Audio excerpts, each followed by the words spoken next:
echki emarli shunaqangi noyob turi bor. U insonni chaqsa yoki o'ljasidan chaqqandan keyin uni zahri nisbatan sekinroq ta'sir qiladi. Sekinroq ta'sir qilgani hisobiga u qanaqa bo'ladi? O'zini o'ljasini ketkizib yuborish kerak emas, u amallab zahrini urdi sizga. Zahrini urgandan keyin siz atrofingizda xuddiki mehribondek aylanadi. Keta olmaydi.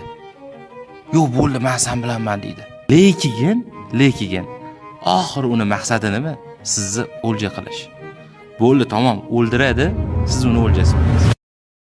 Insonlarda ham shunaqangi xususiyat borki, hozir juda ko'p ommalashgan. Atrofingizda to sizni mehribondek ko'rinadi, ishlaringiz yaxshi, hamma joyingiz zo'r ketyapti, hamma narsangiz bor. Pul, uy, joy, mashina, har tomonlama biznesingiz zo'r ketyapti. Xuddiki sizga juda sodiq insondek ko'rinadi u.